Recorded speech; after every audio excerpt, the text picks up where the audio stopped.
Kapan ibu-ibu banyak ndak sholat? Selesai haid. Dia bilang suaminya, biasanya kau cuma 5 hari haid, ini kau sudah 7 hari belum sholat. Orang belum bersih. Dia bilang suaminya, kau bohong toh? Apa bohong? Saya kasih lihat kok. Apa kamu kasih lihat? Ketawa baru dirinya nak kena ini semua ini. Nih. Apalagi perempuan banyak ndak sholat kalau ada pengantin. Gara-gara make up, mukanya dikira tembok. Coklat, biru, abu-abu, keren. Itu semua serba palsu. Bulu matanya panjang palsu, alisnya tebal palsu, bibirnya merah palsu, pipinya biru palsu, pantatnya gabus. Semua palsu. Apalagi ibu-ibu banyak dah sholat gara-gara pesta. Apa? Nih, jilbab. Jilbab sakaratil maut. 3 lapis, ada kuning, ada biru, abu-abu. Nah, kasih miring lagi sedikit di sini. Tuh ada yang miring-miring tuh. Yang miring-miring barangkali miring otaknya. Ya? 14 pentulnya. Ada kayak pohon di belakangnya. Dah ikatlah di lehernya. Akhirnya dia bisa goyang lehernya begini. Dia pakai lagi roknya sempit. Dia bilang saya buru-buru kok. Ya, tunggu dulu pak. Beleng-beleng. Dia bilang semuanya, pi kau sholat.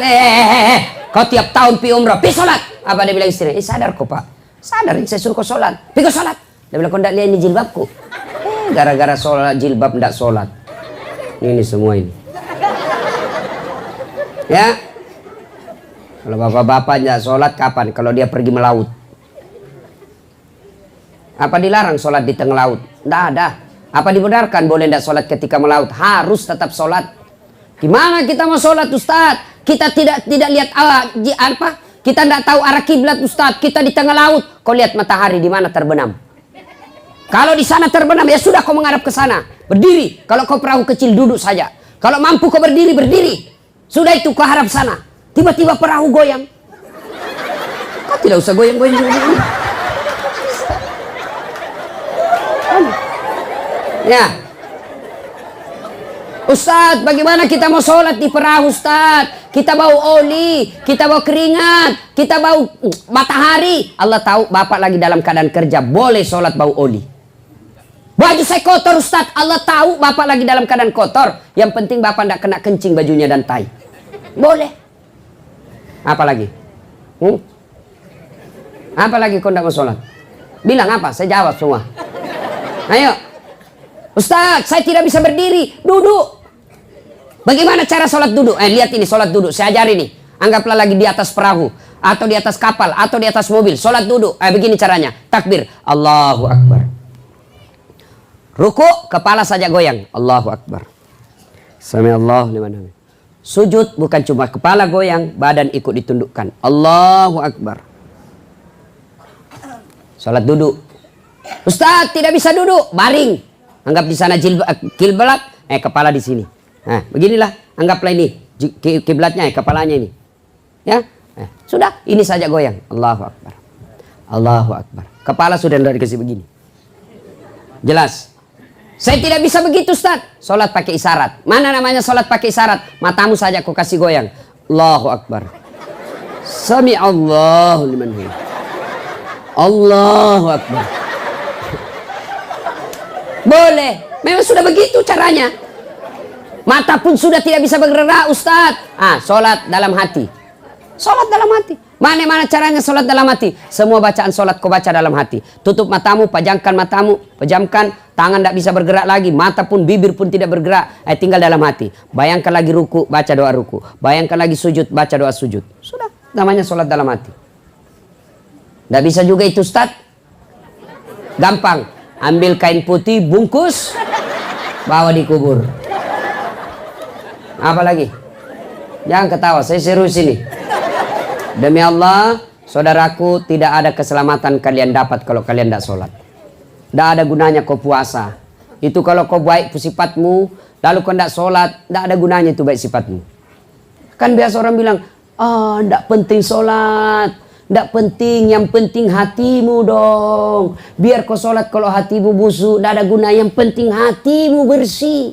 Tiba-tiba anak muda berdiri dan bilang, setuju saya sama ini Bapak. Betul, karena dia juga ndak sholat. Kalau ada yang bilang yang penting hatimu baik, tanya siapa nabinya. Nabi Muhammad paling baik hatinya, Nabi Muhammad paling luruh akhlaknya, Nabi Muhammad paling baik tutur katanya, tapi beliau tetap sholat beribadah kepada Allah. Apa alasannya? Bagi mereka yang tidak sholat, di akhirat kelak Allah sampaikan, dah saat ini puasamu 30 tahun, ini hajimu 2 kali, ini sedekahmu, ini pembangunan masjidmu, mana kuncimu? Mana kuncimu? Apa kuncinya? Sholat 5 waktu. Tidak ada sholatmu, kau tidak bisa nikmati ini harta. Kau tidak bisa nikmati ini semua amal-amalmu. Kenapa? Tidak ada kuncimu. Maka demi Allah, mereka yang muslim merasa dirinya muslim, tapi tidak sholat, kalian kafir di hadapan Allah. Bahkan Nabi jelaskan, batas antara kekafiran dan tidak kafirmu adalah sholat. Ketika kau tidak sholat, kau kafir di hadapan Allah. Tidak ada agamamu mereka yang tidak sholat. Kristen jelas agamanya, Hindu jelas agamanya, Buddha jelas agamanya, Yahudi jelas agamanya. Islam tidak sholat, tidak jelas agamamu, kata Nabi.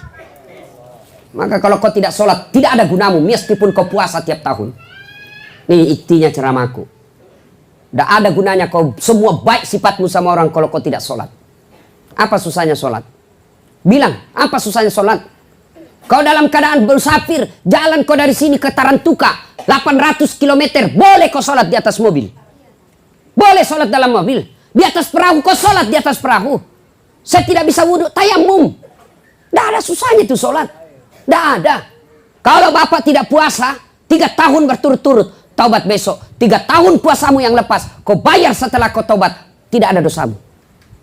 Tapi kalau Bapak tidak sholat tadi subuh, bagaimana caramu bayar? Bagaimana caramu bayar yang tidak sholat subuh tadi? Tidak ada cara balasnya kecuali kau tinggal suksaan neraka. Tidak bisa kau bayar sholatmu kalau sudah lepas. Gimana caranya? Saya sholat subuh Ustaz. Kapan kau mau sholat subuh? Besok Ustaz. Ya besok, saya buntu besok. Saya sholat 2 kali, lebih salah lagi. Makanya ketika kau tidak sholat, tidak ada nilaimu di hadapan Allah. Saya merantau Ustaz. Sudah 30 tahun merantau dari Bima. Sampai sini tidak bisa hidup sukses. Sholatmu yang bermasalah.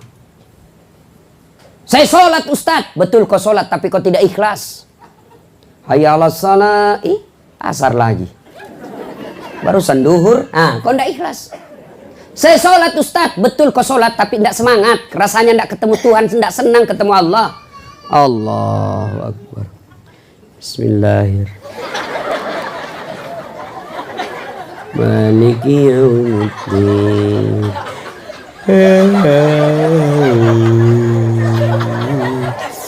Ihdinas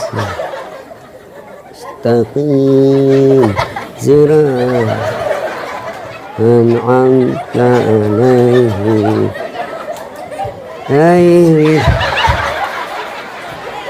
Siapa aja kau sholat begitu cilaka. Allahu Akbar, kayak ditiup angin.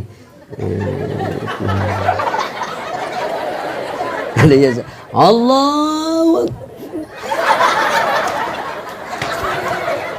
Pantas 20 tahun kau merantau cari nafkah, tidak bisa baik hidupmu. Kenapa? Sholatmu bermasalah. Mana ada orang baik hidupnya kalau sengsara? Mana ada orang sengsara hidupnya kalau baik sholatnya? Percaya Pak, kalau baik sholat, kecil punya ruko, kecil punya mobil, kecil jadi sarjana anakmu, kecil semua itu, kecil jadi anggota DPR. Allah cuma minta perbaiki sholatmu. Ya, ya. Ibu, maka ibu kontrol sholatnya suaminya, bapak kontrol sholatnya istrinya. Istrimu pergi ke jalan, telepon ketika sudah duhur, ingatkan, Bu, sudah duhur. Kamu jalan sudah sholat dah? Bu, pergi suaminya cari merantau. Pak, kau di mana sekarang? Saya di warung kopi. Ini sudah duhur, sudah mau hampir habis asar. Kau sudah sholat enggak? Itu namanya suami istri yang saling mengingatkan. Sudah sholat? Belum. Telepon lagi 5 menit yang kanan. Kau sholat? Telepon lagi 10 menit yang akan datang. Nanti kau berhenti telepon kalau dia bilang, saya sudah sholat. Baru itu yang bagus. Ibu tidak usah cemas kalau anakmu pengangguran. Bapak tidak usah cemas kalau anaknya tidak punya kerja. Tapi cemaslah dan malu ketika anakmu sudah sarjana tidak tahu sholat. Malu kalau tidak tahu bahasa Inggris. Tidak malu kalau anaknya tidak sholat. Ya, paham? Hah?